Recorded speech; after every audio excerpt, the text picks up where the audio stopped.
Tuhan mencari orang bersungguh-sungguh hati dalam Dia. Tuhan tahu apa cerita hati saudara.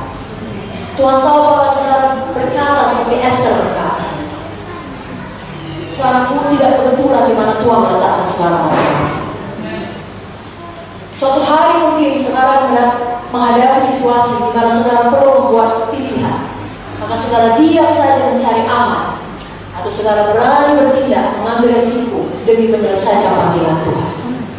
Mari pilih selesaikan panggilan Tuhan berapapun halnya. Kenapa? Karena kita mengerti Tuhan ada di atas segala. Kita tidak perlu takut kepada manusia, kita hanya perlu takut kepada Tuhan. Satu perkara kita harus sadar, jangan tidak sadar, bahwasanya hidup kita di dunia ini, kita selalu berada di dalam perang rohani. Ada pihak kegelapan, ada pihak Tuhan.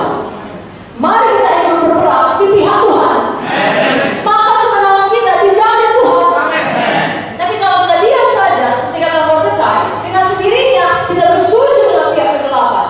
Kalau kita tidak berbuat apa-apa, kita membiarkan pihak kegelapan yang menang. Jangan kita diam saja, saudara. Saya percaya tidak ada kita yang mau menjadi hamba Tuhan yang berpuas dengan melayani kita sekarang. Mungkin karena sekarang kita sudah diberkati.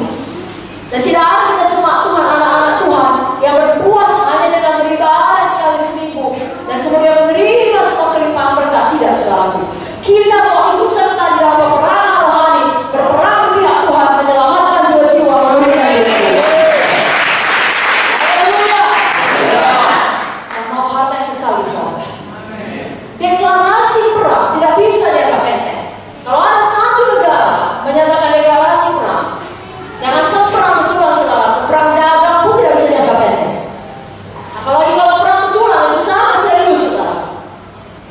Di negara ya, kalau Tuhan sudah mendeklarasikan perang, itu lebih serius lagi.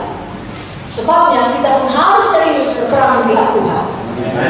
Bukan menonton, bukan berdiri diam. Tidak, saudara. Hakim-hakim 4 ayat 2-3 saya bacakan. Lalu Tuhan menyerahkan mereka ke dalam tangan Yabin, raja Kanaan yang memerintah di Hazor. Panglima tentaranya ialah Sisera yang diam di Haroset Hagoyim.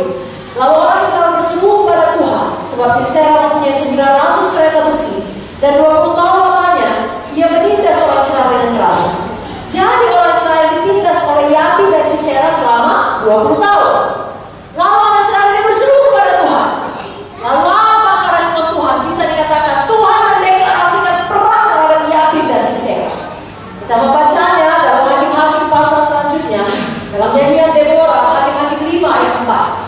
Tuhan, ketika engkau bergerak dari Seir, ketika engkau melangkah maju dari daerah Edom, bergoncanglah bumi, tirislah juga langit, juga awan tiris airnya.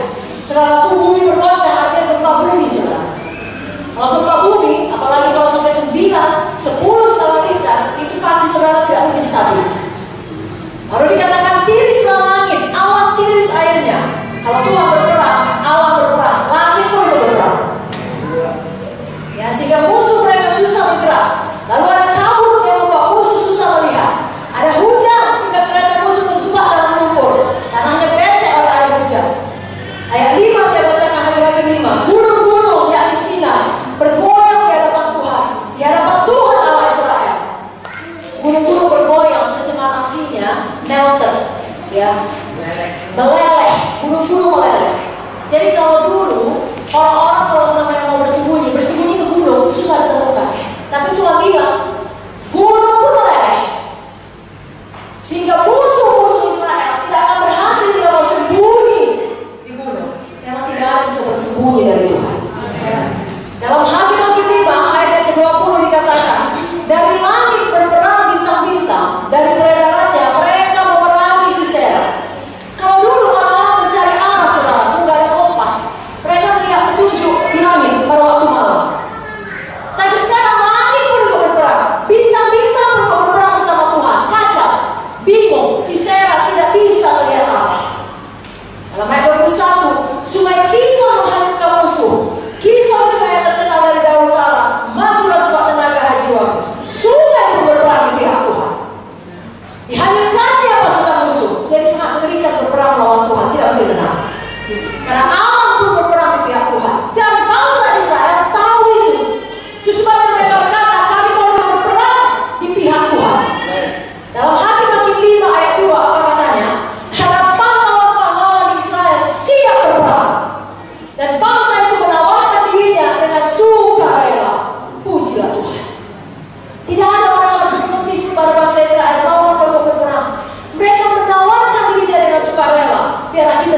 sini demikian. Jangan sampai ada orang cuma puji kita, ayo orang menginjil, ayo orang menjuli, bahkan modis. Saudara yang menawarkan diri saudara untuk melayani. Kebenaran kita mengubahkan saudara. Kasih Kristus menggerakkan saudara. Kuasa Tuhan memberkati saudara.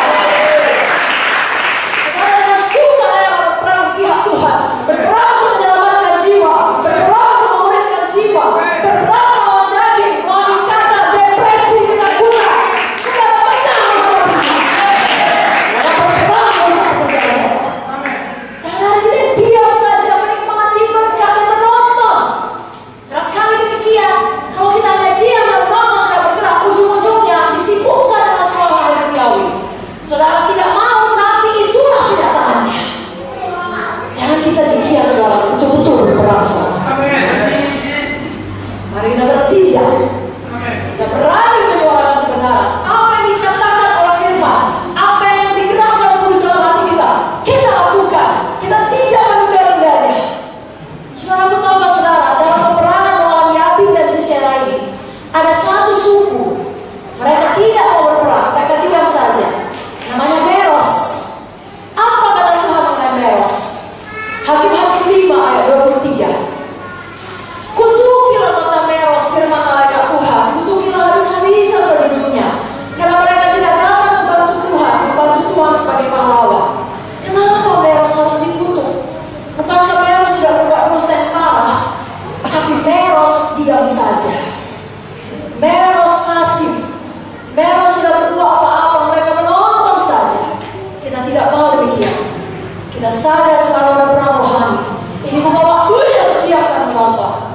Saudara lihat kemajuan zaman, bagaimana perkembangan sosmed, segala sesuatu yang terjadi di seluruh dunia. Saudara bisa